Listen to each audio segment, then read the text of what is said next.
네, 리포트 통해 보셨듯이 8년 동안 마찰을 빚어왔던 제주 해군 기지가 완공을 눈앞에 두고 있습니다. 내년부터 본격 가동될 예정인데요. 네, 이 시간에는 문영철 파이낸셜 뉴스 군사 전문 기자와 함께 이 제주 해군 기지의 가치 살펴보고요. 앞으로의 과제까지 짚어보겠습니다. 어서 오십시오. 네, 안녕하십니까. 안녕하십니까.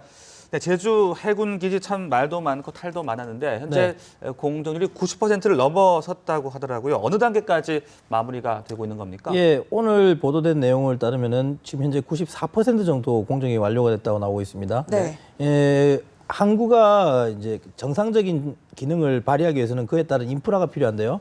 급전, 급수, 급유, 그러니까 물과 전기, 그다음에 기름을 제공할 수 있는 인프라가 있어야 됩니다. 네. 이에 대해서 이제 해군 측은 이미 그에 대한 시험 가동을 했었고요. 네. 그리고 약 16개 유형의 함정 21척들을 그동안 투입을 해서 그 정상적으로 항구에 진입할 수 있는 계류 시험까지 이미 마친 걸로 보도가 되고 있습니다. 근데 이 해군의 발표와 조금 다른 부분들이 나오는 부분들은 현지에 있는 지역 신문사라든가 현지 주민들의 의견들을 들어보면요. 예. 현재 그 보이는 시설들은 거의 완료가 되어 있는 것 같아 보이지만 실제 항구가 또 되려면은 그 위에 포장도로라든가 여러 가지 기반 디테일한 부분도 다 완료가 돼야 되는데 이런 부분은 아직까지 상당히 진척이 안 나가고 있다고 해서 과연 그 군의 발표가 어느 정도까지 조금 더 객관적일 수 있는가는 조금 더 두고 봐야 되지 않겠느냐는 생각이 듭니다. 또 아울러 뒤에 뭐 이야기가 나오겠지만은 12월 1일부터 이제 해군의 새로운 부대들을 창설을 해서 운영을 하게 된다고 하는데 이제 12월 1일 해도 며칠 안 남았습니다. 네. 이제 그런 상태에서 지금 이것들이 조금 너무 성급한 발표가 아닌가라는 그런 의견들도 상당히 많이 있습니다. 네, 얘기하신 12월 1일에 제주 기지 전대 창설식도 있을 거라고 하는데 이 전대 역할이 정확히 어떤 건지 좀 짚어주세요. 네, 그 아까 리포트 보고에서 나왔지만은 기본적으로 부산에 있는 이지스함 구축함들 제기동 제7기동 함대 그리고 시내에 있는 잠수함 전단이 이제 이동을 하게 되고요. 네. 그에 따라 기존에 있는 제주도 내에 있는 그 제주 방어사령부가 해체가 되고 해병의 제9여단이 신설이 됩니다.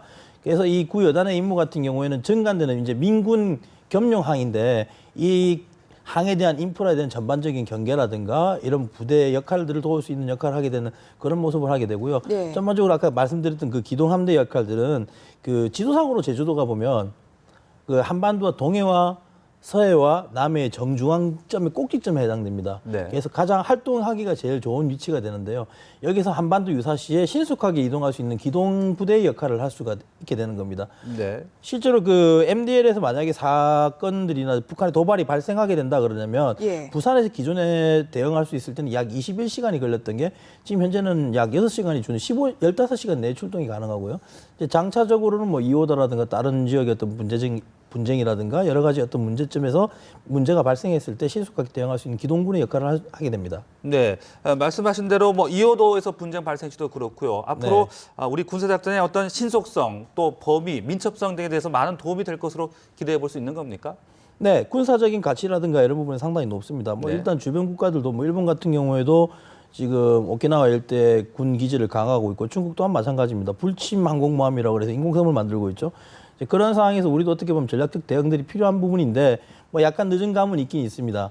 그렇지만은 이제 전략적 가치를 충분히 할 수 있는 위치에다가 일단 전략 기지를 만든 거기 때문에 그 전략적 가치는 충분히 높고 기능은 필요하다고 봅니다만 뭐 뒤에 제가 따로 말씀을 드리겠지만 그 과정에서 약간 미흡점들은 여전히 보이지 않느냐 그런 생각이 듭니다. 네, 그리고 또 뭐 경제적 파급 효과도 상당할 것이다 이런 전망들이 나오는데 앞서 리포트 보니까 900억 원 상당의 뭐 경제 효과가 연 발생할 것이다 이런 얘기들도 나오더라고요. 어떻게 산출된 건지도 궁금하거든요. 뭐 정확한 분류나 산출은 저도 경제 기자가 아니기 때문에 구체적으로 말씀드리기는 좀 그런 제한이 되지만은 일단 우선적으로는 그 2020년부터 이제 15만 톤 가까이 크루즈 선박이 도착을 하게 됩니다. 정박을 하게 되면 그에 따른 이제 관광 수입 부분들 어차피 이게 관광에 관련돼 있는 민간군 겸 항이기 때문에 관광적인 부분에서 어느 정도 그런 수입이 나올 수가 있고 또 하나는 이 항이 들어서게 되면 약 7,000명 정도의 인력들이 들어오게 됩니다. 이제 장병들과 장병 가족들 이렇게 들어오게 되면 이쪽에 어떤 경제적인 파급 효과라든가 여러 가지를 봤을 때 900억이라고 예상을 하는 것 같습니다. 하지만 지금 현재로서는 이제 15만 톤 크루즈 선박에 들어온 정박 기능이 2017년까지는 어느 정도 완료를 하겠다고 하는데 아직까지 이 부분이 상당히 좀 진척되고 있는 부분이라서 이 부분은 좀 더 내다봐야 되지 않을까 싶습니다. 네.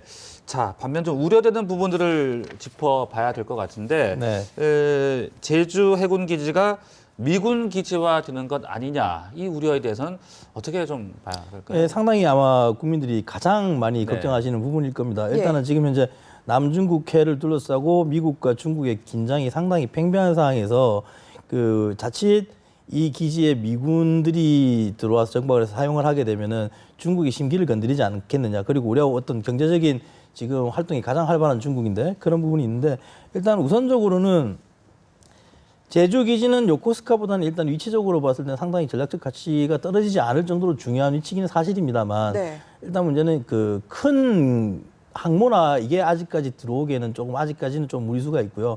그리고 또 하나는 이제 군에서는 그 발표하고 있지 않지만 일각에서는 다른 의견들이 있는 부분들이 어떤 내용들이냐면 그 대형 크루즈 선박이라든가 항공모함이 동시에 들어왔을 때 그 이지스함이나 구축함이 정상적으로 출항과 입출항하는데 제한이 될 수도 있다라는 의견들도 나오고 있습니다.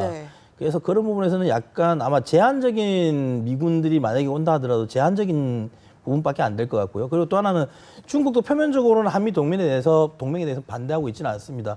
그래서 일상적인 지원 훈련이라든가 공동 구조 훈련이나 이런 거를 한다면은 그에 대해서는 중국도 크게 어떻게 이의제기를 할 수 없는 상황이라고 일단 봅니다. 네.